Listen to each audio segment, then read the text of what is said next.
এই পবিত্ৰ তিথিত এই অঞ্চলৰ যোগাযোগ যাতায়াত যি অতি দুৰ্গম আছে সেই নিমিত্তে আমি আকাদি চাৰিআলিৰ পৰা HCD ME স্কুললৈকে প্ৰায় 1200 কিলোমিটাৰ দৈৰ্ঘ্যৰ এই পথছোৱাৰ আধাৰশিলা স্থাপন কৰিলোঁ।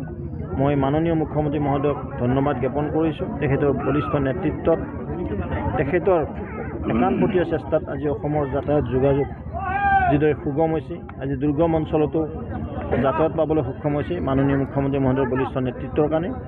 আৰু সেই নিমিত্তে তেখেতে আমাৰ ৰঙিয়া সমষ্টিৰ লগতে ৰাজ্যখনৰ বিভিন্ন প্ৰান্তত যিদৰে উন্নয়নৰ বন্যা বলাইছে সেই কথা অনুসৰণ কৰি আমি আজি এই অতি গুৰুত্বপূৰ্ণ পথছোৱাৰ আধাৰশিলা স্থাপন কৰিলোঁ। আশা কৰিছোঁ এই পথছোৱা অকল পথেই নহয়, এই অঞ্চলৰ এটা মাইলষ্টন, এই অঞ্চলৰ কৃষিজীৱী ৰাইজৰ লগতে শিক্ষা, লগতে স্বাস্থ্যখণ্ডৰ লগতে অন্যান্য ক্ষেত্ৰতো সহায়ক হ'ব।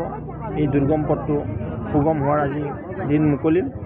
মই সকলোকে শুভেচ্ছা জনাইছোঁ আৰু আশা কৰিছোঁ এই পথছোৱাৰে সুন্দৰ যাতায়াত কৰিবলৈ এই অঞ্চলৰ ৰাইজ। আৰু কেইবাটাও কাৰ্যসূচী আছে আপোনাৰ? বিভিন্ন কাৰ্যসূচী আছে, মই তাত যাব লাগিব। বিয়লি 3 বজাত দাবাচাং নিৰ্বাচন আজি প্ৰচাৰ অভিযান সামৰণি পৰিল, কেনেকৈ হ'ব সমগ্ৰ নিৰ্বাচন? ভাল হ'ব।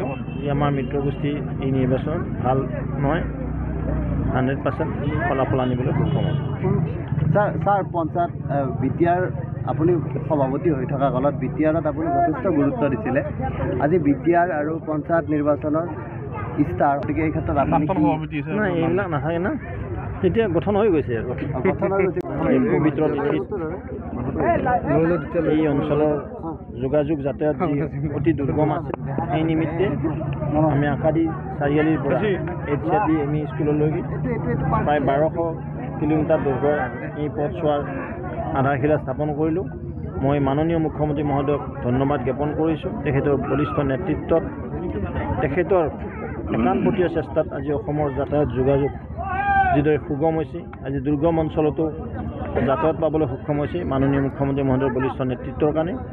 আৰু সেই নিমিত্তে তেখেতে আমাৰ ৰঙিয়া সমষ্টিৰ লগতে ৰাজ্যখনৰ বিভিন্ন প্ৰান্তত যিদৰে উন্নয়নৰ বন্যা বলাইছে সেই কথা অনুসৰণ কৰি আমি আজি এই অতি গুৰুত্বপূৰ্ণ পথছোৱাৰ আধাৰশিলা স্থাপন কৰিলোঁ। আশা কৰিছোঁ এই পথছোৱা অকল পথেই নহয়, এই অঞ্চলৰ এটা মাইলষ্টন, এই অঞ্চলৰ কৃষিজীৱী ৰাইজৰ লগতে শিক্ষা, লগতে স্বাস্থ্যখণ্ডৰ লগতে অন্যান্য ক্ষেত্ৰতো সহায়ক হ'ব।